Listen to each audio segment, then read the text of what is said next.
eintlik opvolg na Paasondag. Maar toe het verlede week se tema oor die groot storm ook netjies kon inpas. Want ons gesels so bietjie net na die Paasnaweek oor geloof.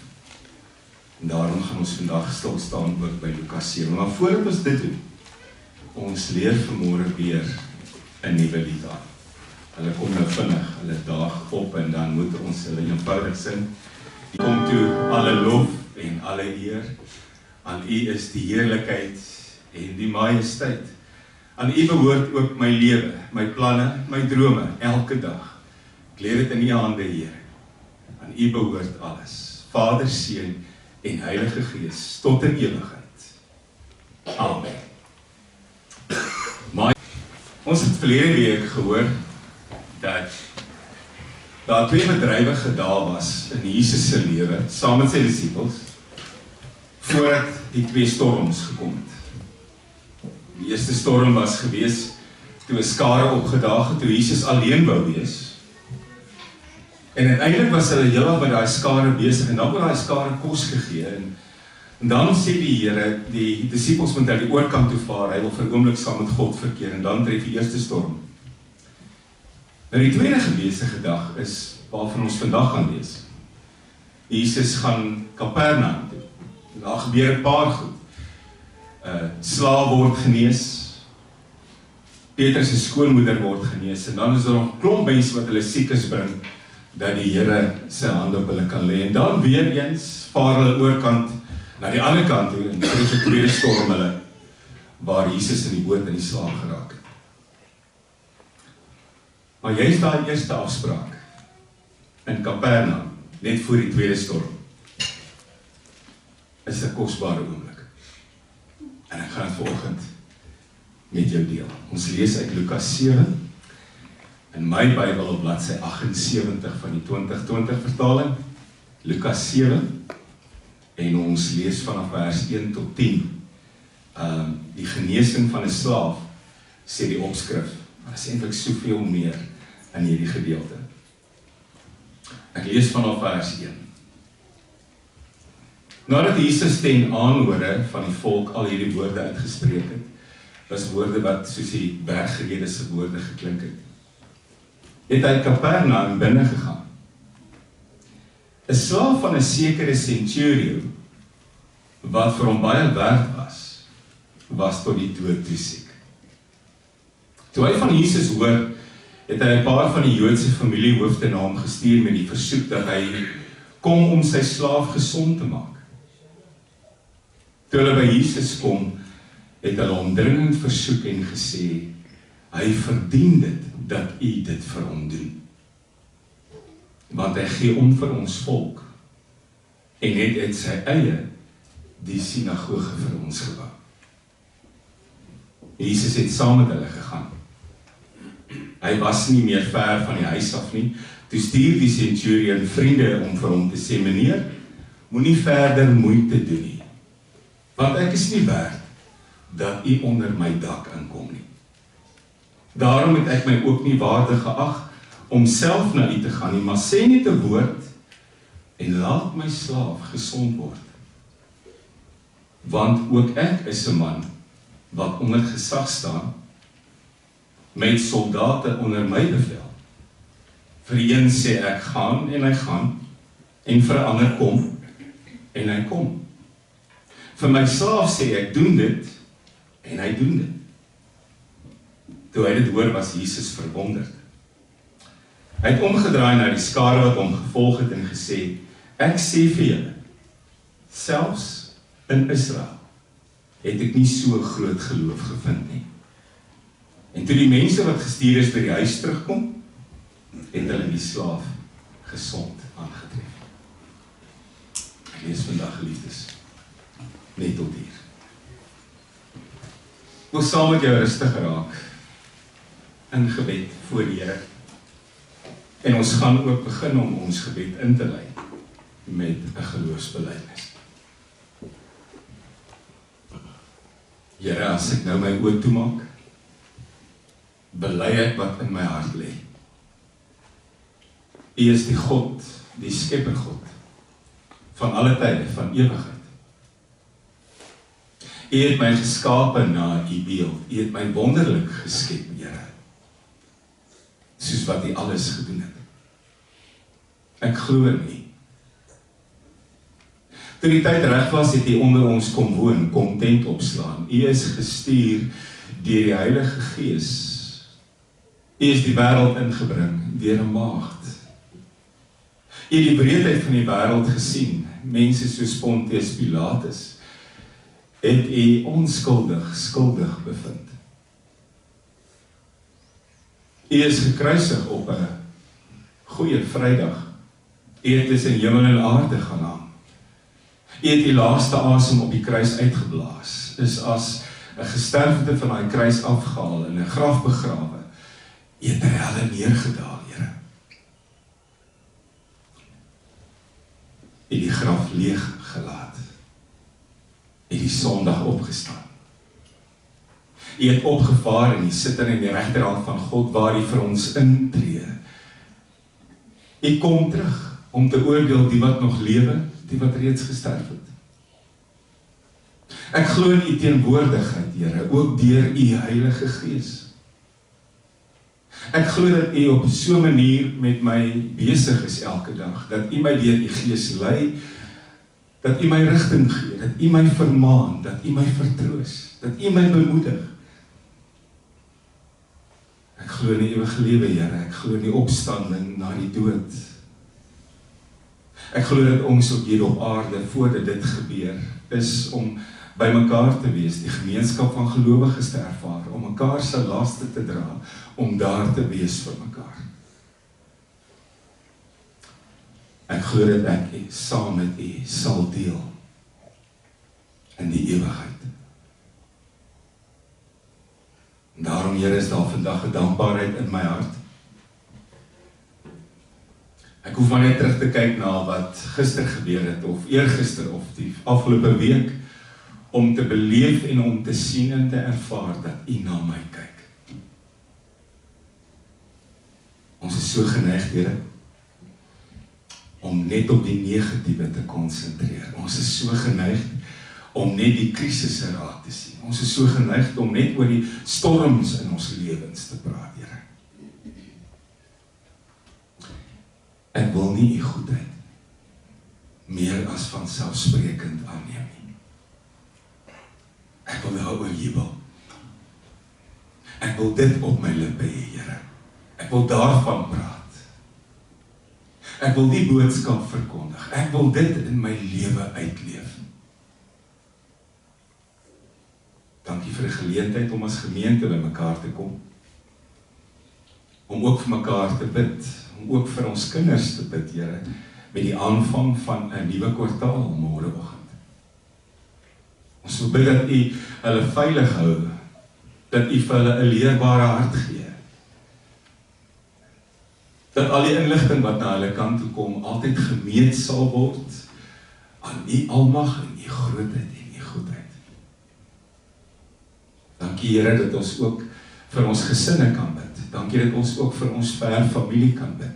Ook hulle in ons geboorteland, Here. Ons sal nooit ophou bid vir ons geliefdes nie. Dankie vir die voorreg om U te ken en U te kan dien, ook hier in Hawke's Bay. En dankie vir die geleenthede op ons pad. Seën ons, Here. Dis nie 'n opdrag nie, ook nie 'n versoek nie. Dit lê ons lewe vol, Here, want ons kan van U seën getuig en ons wil hê dat dit aanhou sigbaar word in ons lewens. Dankie dat U vir my goed is. Dankie, Here, dat U alomteenwoordig is. Amen.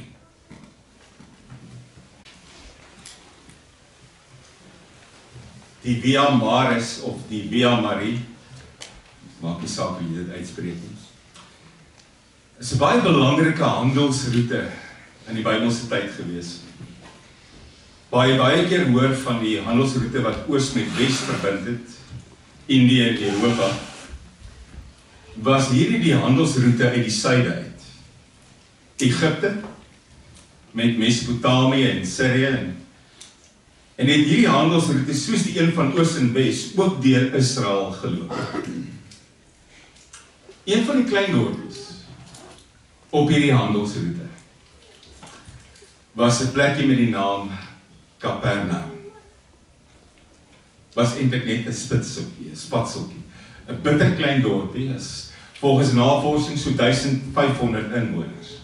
Soos baie van die dorpies hier in Nieu-Seeland wat jy baie keer kry. Maar die dorpie, of die naam van die plek, is iets wat jy gedurig aantref wanneer jy oor Jesus lees. In die 4 evangelies, die begin van die Nuwe Testament, wat oor sy lewe praat, kry jy gedurig te doen met Kapernaum. Jy hoor nie so baie van Nasaret nie, en jy hoor ook nie so baie van Jerusalem nie. Jerusalem hoor jy eers van as hy hier op die einde soen toe gaan om te sterf. Maar Kapernaum hoor jy gereeld van. En as jy na hierdie insident kyk, hierdie 10 verse, gaan jy waarskynlik agterkom. Hoekom? Kapernaum was 'n baie belangrike deel van Jesus se tyd hier op aarde, die laaste 3 jaar.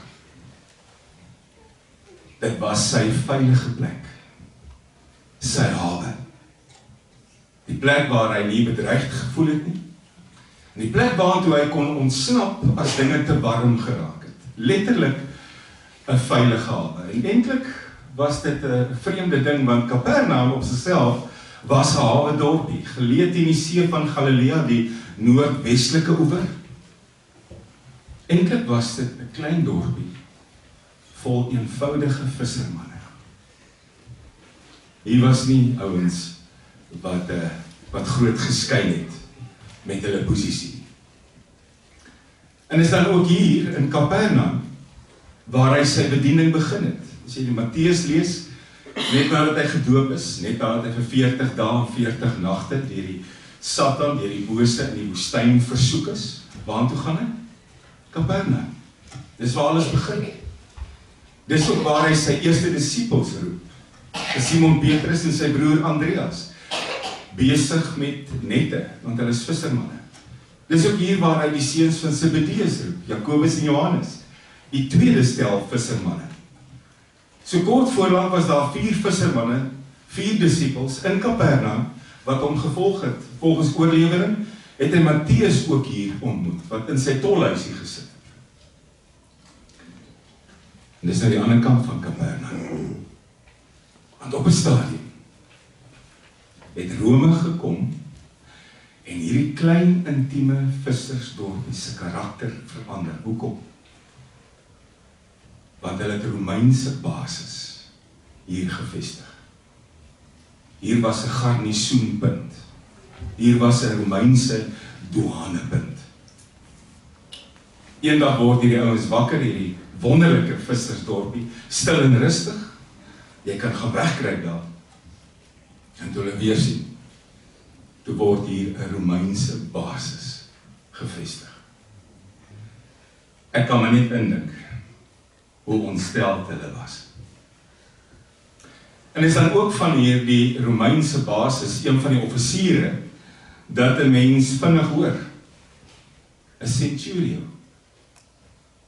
Ewe skielik kom jy agter. Jy kry hier te doen nie net met een van die offisiere van hierdie basis nie. Jy kry hier te doen met die hoofoffisier. Centurio, onthou jy die ou vertalings wat gepraat het van 'n hoofman oor 100? Dis presies wat hy was. Daarom ook centurio. Hoofman oor 100. Hoofman van die basis, hoofman met die gesag en die autoriteit, hoofman wat die bevele gee en alles gebeur. Wie sou ooit kon dink? Hy sou Jesus verwonderd laat met sy geloof. As ek 'n ry van mense moes aantree, wat Jesus verwonderd sou laat met hulle geloof, was hierdie man nie daarop nie. Want 'n mens verwag nie van 'n Romeinse centurio, 'n Romeinse hoofman oor 100, om Jesus te verbaas met sy geloof nie. Ek het op hierdie punt gewonder toe ek hier aan gewerk het, kon Jesus verbaas word oor iets? Want hy het alles gemaak, en hy was teenwoordig toe alles gemaak is. En Paulus skryf in Kolossense 1, uit hom, deur hom, tot hom is alles geskep, hy is in beheer van alles. Is daar iets wat Jesus kan verbaas? En dan kom jy agter, ja, daar is iets. Geloof of ongeloof kan Jesus verbaas. En ons gaan net nou daarby kom, wanneer ons afsluit. Geloof kan Jesus verbaas. Nou wil ek vir jou sê, die dag toe hy opgestaan het, en dis hier waar hierdie boodskap nou eintlik verlede week sy voete moes vind, want dit was verlede week net 'n week na die opstanding Sondag, is vandag 2 weke, maar toe kom die storm, en ons is deur die storm. Maar dis nou iets wat jy nie op opstanding Sondag aantref nie. Daai dag sal jy nie geloof aantref, wat enige iemand sou verbaas nie. Trouwens, die dag toe Jesus opstaan, staan hy nie op 'n mens se geloof nie, hy staan op in hulle ongeloof. Want die dag toe mense by daai oop graf kom, toe was die eerste gedagte nie, Jesus het opgestaan nie. Die eerste gedagte is, iemand het sy liggaam gevat, iemand het sy liggaam verwyder, iemand het sy liggaam gesteel, iemand het eenvoudig iets kom doen wat hulle nie moes doen nie, en ons weet nie waar hy liggaam nou is nie. Niemand het by daai graf aangekom met die wete, of die idee, of die geloof, dat Jesus lewe nie. En weet jy wat, as hy nie voor die tyd gesê het, dat hy gaan lewe, en sou ek dit dalk beter verstaan het. Want 3 keer voor die tyd, en ek het laas ook gesê, waar jy kan aantref, en jy kan het gaan soek, Markus 8 vers 31, Markus 9 vers 31, Markus 10 vers 34. Die Bybel het dit maklik gemaak, jy spring elke keer 'n hoofstuk, en jy kyk hier by die 30's rond, en jy sal elke keer sien, Jesus sê, ek is op pad. Ek gaan ly, ek gaan doodgemaak word, ek gaan erg mishandel word, en dan gaan ek sterf, en dan gaan ek opstaan op die 3de dag. Nie net sê hy gaan opstaan, hy sê ook, wanneer dit gaan gebeur. En eintlik sou mens verwag het, dat daai oggend, daai Sondagoggend, rye mense sal opdag, in geloof. Maar nou weet jy mos hoe is ons kop aan mekaar gesit, en meet jouself môre 'n bietjie daaraan. Die oomblik as iemand vir jou slegte nuus bring, en dis 'n bondel slegte nuus, dan hoor ons partykeer net die eerste stil. Dis asof jou brein uitsny. 3 keer het Jesus slegte nuus vir sy disippels gebring. Ek gaan oorgelewer word, ek gaan gemartel word, ek gaan seer hê, ek gaan uitgelewer word, ek gaan in 'n kruis hang, ek gaan hulle doodgemaak word, en ek dink op daai oomblik, met elke keer se boodskap het hulle gedagtes begin uitsny, want dit is te veel. Hulle het nooit uitgekom, wat hy elke keer ook gesê het, van ek gaan opstaan, op die 3de dag. So hier in Kapernaum, tref jy die dag iets aan, wat jy op opstanding Sondag nie aangetref het. En kyk jy na Jesus se lewe, het uitsonderlike geloof, om baie keer in sy spore laat vassteek. Onthou jy die Kanaanitiese vrou, met die demoondogter, wat sê, kom red haar, maak haar gesond, en Jesus sê vir haar, ek het nie eintlik vir jou gekom nie, ek het nie gekom vir die honde nie, en sy by hom pleit, maar hierdie hondjie sal tevrede wees, met die krummels wat van die tafel afval, dit het omgeruk. In dieselfde Kapernaum, 'n huis wat so vol mense is, wat na die Here luister, dat 'n verlamde man se vriende die dak wegvat om hom te laat sak, dat Jesus na hom kan kyk. Dit het hom geraak. Die vrou met bloedvloeiing, wat in die soem van sy kleed geraak het, dit hom geraak, letterlik en figuurlik. Jesus was altyd geraak deur iemand se uitsonderlike geloof. En nou die dag ook hier. Nou kom ek vir julle sê, dit moes eintlik nie gebeur het. Want die oomblik as 'n klein dorpie ook 'n Romeinse basis geword het, die hele karakter verander. Die Jode die Romeine gehaat. En as jy die bevelvoerder was van daai pos, was jy ekstra gehaat, want jy was 'n instrument van verdrukking en jy was 'n manier, 'n verteenwoordiger van die vyand. Nie net was jy 'n heiden nie, maar jy was ook 'n Romeinse offisier. Maar dan kom jy agter, daar was 'n paar vreemde goed by hierdie Romeinse offisier.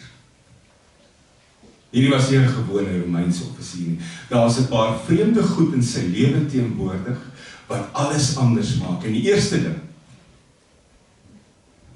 daar was 'n abnormale vraag van liefde. Ek weet. Sien noodwendig die manier waarop Romeinse offisiere in daai tyd beskryf was nie. Maar in hierdie mens se lewe was daar 'n abnormale vraag van liefde. Kom ek verduidelik. In daai tyd as jy 'n slaaf gehad het, dit beteken jy het hierdie persoon gekoop. 'n Slaaf se prys was 30 silwermuntstukke. Dieselfde wat betaal was vir Jesus. En jy het 'n slaaf gewoonlik gekoop, nie net om nog een te hê nie, maar omdat jy werk gehad het vir daai slaaf. Elke slaaf was 'n sekere werk toegedeel, pligte wat net hy kon doen. En het daai slaaf of slavin siek geword, het jy hulle vervang. Jy het hierdie produk gekoop, hy werk nie meer nie, jy gooi hom uit, jy vervang hom met 'n nuwe een. Daar was selfs 'n Romeinse reg wat gesê het, as jou slaaf siek word, mag jy hom of haar doodmaak. As hulle nie meer kan doen wat hulle moet doen nie, as hulle doel uitgedien is, jaag jy hulle nie net weg nie, jy kan hulle om die lewe bring. En waar ons vandag leef met die verbruikersmentaliteit van dit is 'n ding nie meer werk nie, want hy is so goedkoop gewees, vervang met 'n ander of in hierdie plastiek lewe van ons, waar jy vinnig 'n ding weggooi en iets anders in sy plek aanskaf. Mense sal nogal verstaan hoe dit gewerk het met slawe in daai tyd, maar nie. As hierdie offisier se slaaf siek word, doen hy baie moeite. Hy gaan soek hulp. Teen die tyd wat Jesus in Kapernaum aankom, kan ek jou waarborg, was daar al baie bronne van genesing wat eintlik al uitgeput was. Maar weet jy wat vang 'n mens baie keer omkant? Wanneer jy deernis aantref op 'n plek waar jy dit nie verwag nie. Dit vang 'n mens omkant. Wanneer jy deernis aantref op 'n plek waar jy dit nie verwag nie. Wanneer daar spotsels van God se genade op 'n plek is, waar dit veronderstel is om nie te wees nie. Dit vang 'n mens. Want eintlik tree hierdie centurio buite karakter op. Maar dit is so vreemd. Die Griekse woord wat gewoonlik met slaaf vertaal word, is die woord doulos, dis slaaf. En dis hoe hy aanvanklik van sy slaaf praat, maar die tweede keer as hulle verwys aan die slaaf, word die woordjie pais gebruik. Pais beteken kind. Hierdie slaaf het intussen 'n plek in hierdie man se hart kom vol hê, wat hy waarskynlik gedink het nooit gaan gebeur. Hierdie slaaf het vir hom soos 'n kind geword. 'n Tweede vraag van liefde wat jy aantref by hom, as Jesus in Kapernaum kom, is dit nie 'n stel Romeinse soldate wat sê, kom asseblief saam met ons bevelvoerder se slaaf is siek, en hulle druk hom in 'n rigting nie. Dis Jode wat Jesus aantref. Dis Joodse familiehoofde. En dit behoort vir jou vreemd te wees. Hoor jy hoe snaaks klink dit? Joodse familiehoofde wag Jesus in om hom na 'n Romeinse offisier toe te vat, wie se slaaf siek is. En dit word gesê, dis 'n dringende versoek. Asseblief kom nie. Ewe skielik kom jy agter, waar daar haat en vyandskap moes wees in hierdie klein dorpie tussen Jood en Romein, is daar iets anderster. En as Jesus waarskynlik frons oor die spul Jode wat hom na 'n Romeinse huis toe wil vat, dan gee hulle 'n rede. Hy is dit vir ons werd. Want hy gee om vir ons mense. Hy het vir ons selfs 'n sinagoge gebou om in te aanbid. Nou wil ek vir jou sê, as jy die woord moet gebruik om wat hierdie centurio vir die Jode voel, as jy die woord moet gebruik om te omskryf wat hy gevoel het, is dit die woord agape. Dis meer as net omgee. Agape is die woord wat Jesus se liefde vir ons omskryf. Liefde ten koste van jouself, liefde wat selfopofferende liefde. Dis wat hierdie ou gehad het. Nie net vir sy slaaf nie, maar vir al die Jode daar. En vir 'n Romein, wat deel was van 'n groep mense wat die keiser aanbid het as God. Vir 'n Romein om vir 'n spul Jode 'n sinagoge te bou om hulle God te aanbid. Ek dink Jesus het baie meer geheime disippels gehad as wat mense ooit gedink het.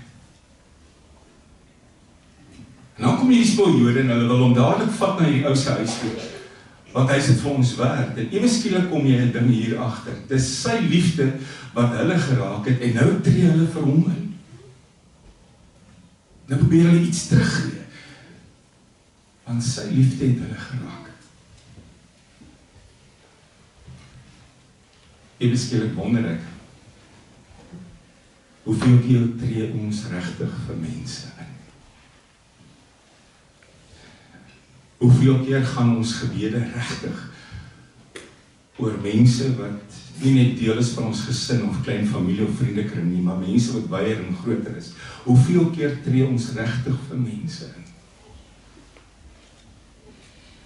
Baie keer gaan ons gebede net oor onsself, ons familie, ons gesin, ons kinders, ons vriendekring. Hoeveel keer gaan lê ons iemand anders voor Jesus se voete, want hulle nood is groot.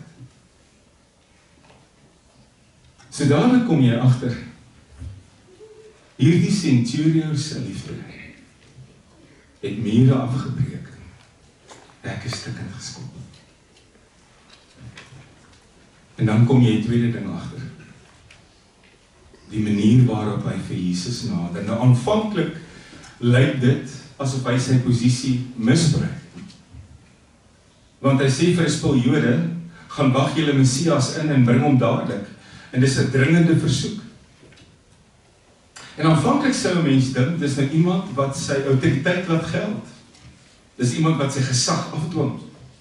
Want hy sê mos op 'n stadium, sou jy kon gaan as jy vers vir vers uithaal en nie in die konteks kyk nie. Hy sê mos, hy ken gesag en autoriteit.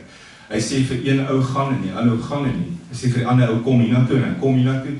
En hy sê vir sy slaaf doen dit en die slaaf doen dit. So hierdie ou ken autoriteit en hy verwag Jesus moet dieselfde doen. Verder van die waarheid af kan jy nie wees nie. Maar die ware toedrag van sake word duidelik toe Jesus op pad is na sy huis toe. En dat ewe skielik vriende van vooraf kom, nie met die tyding dat die slaaf klaar dood is nie, die leef nog. Maar stop asseblief in die spore, Here. Want ek is nie werd dat U sien nadat die Jode gestuur is en gesê het, gaan haal asseblief julle Messias. Het hierdie man waarskynlik weer by homself gedink, die groter prentjie raak gesien, agtergekom, dit gaan vir Jesus moeilikheid bring. Jy gaan nie in 'n heidense huis in, jy word onrein. Jy gaan ook nie na 'n plek toe waar daar 'n siek mens is nie, dit is kultureel onaanvaarbaar. Jy is soveel verkeerdmerkies met hierdie prentjie. So gaan stop hom asseblief, want ek is nie werd dat hy onder my huis inkom nie. En dis ook hoekom ek nie self gegaan het nie, Here. Ek is nie werd om U te ontvang nie. Sê die ou met al die gesag. Sê die hoofman oor 100. En dan kom jy agter. Aan die een kant hierdie liefde, en aan die ander kant hierdie nederigheid. Voeg hierdie twee saam. En jy kry die fondasie vir een van die mooiste geloofsbelijdenisse in die woord van die Here. Spreek maar net U woord. En my slaaf sal gesond word. Weet jy wat gebeur hierdie oomblik? Die man wat gesag en autoriteit ken, gee alles vir Jesus. En hy weet die Here het die autoriteit om te doen veel meer as wat hy, hoofman oor 100, het om te doen. Die opdrag kom nie as mense op dieselfde vlak nie. Die opdrag kom van 'n mindere, wat het weet, na 'n meerdere toe. Spreek maar net U woord, en my slaaf sal gesond word. Logos, dieselfde woord wat gebruik word in Johannes 1 om Jesus te beskryf. In die begin was die woord daar, en die woord was by God, en die woord was self God. Spreek maar nie die woord. My slaaf sal gesond word. Onthou jy die moordenaar wat aan die een kant van Jesus gehang het? Jesus, dink net aan my. Spreek maar net die woord. En dan lees ons van Jesus se reaksie. Nou, thaumazo is 'n snaakse woord. Thaumazo beteken om buite jou sintuie verbaas te wees. Om so verbaas, so verwonderd te wees, dat jy dit nie kan beskryf nie. Daai ou spreekwoord wat sê, ek is stom van verbasing, dis wat thaumazo beteken. Om verbaas en verwonderd te wees, buite jou sintuie, dis verrassend. En net 2 keer in sy hele bediening het Jesus so gevoel, net 2 keer. Die eerste keer in Nasaret, toe hy daar kom, en die ongeloof van sy mense sien, wat hom soos 'n vyand behandel het en hom amper van 'n kraans afgestamp het. En hy was verbaas oor hulle ongeloof. Maar hier is hy verbaas oor hierdie man se geloof. En dan sê hy vir die Jode om hom. En hier identifiseer ek myself vanmôre as een van sy volgelinge. Voorwaar ek sê vir julle wat my omring, julle wat elke tree saam my stap, julle wat dink julle ken my, julle wat my aanbid, julle wat die idee het julle aanbid my. Ek het in die hele Israel nie so geloof teëgekom nie.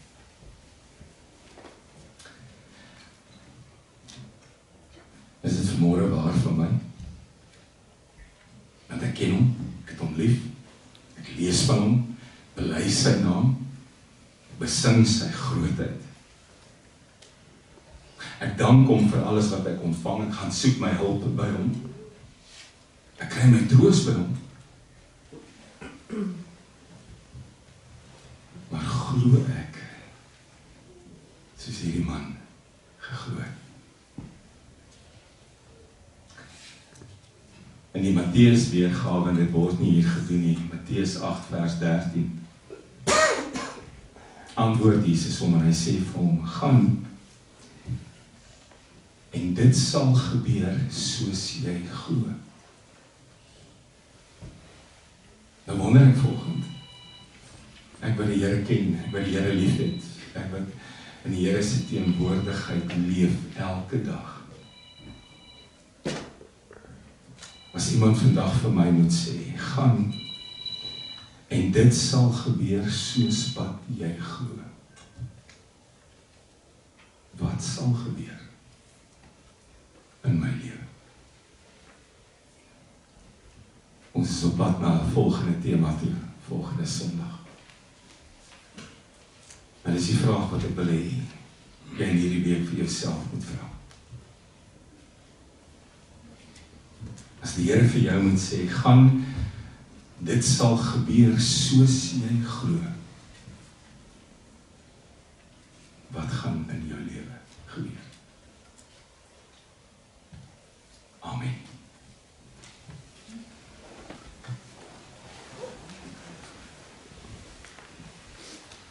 Hemelse Vader, Here, ek lees van hierdie oomblikke tussen U en mense wat eintlik nie naby U moes wees nie. Ek lees hierdie oomblik en gesprek sonder dat hy by U teenwoordig was, wat 'n centurion met U gehad het. Ek meet myself daaraan, Here, en ek wonder hoe ver strek my geloof. Op Paaszondag het ons gesien hoe mense met ongeloof by 'n oop graf opgedaag het. Verlede week met 2 storms het ons gehoor dat U mense beskryf as klein gelowiges. Oligos pistos, nietige klein gelowiges. En vandag hoor ek, gaan, en dit sal gebeur soos jy glo. Dankie vir genade. Dankie vir geduld met my. Dankie vir voortdurende besig wees met my, Here.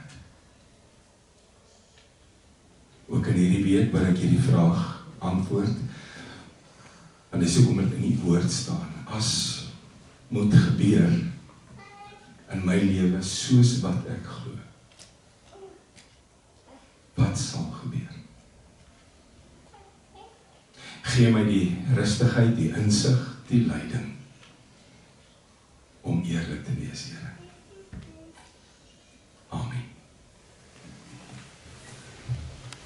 Om die seën van die Here en elkeen van julle gaan in vrede. Die genade van ons Here Jesus Christus, die liefde van God ons Vader, en die gemeenskap van die Heilige Gees sal met elkeen bly wees. Amen.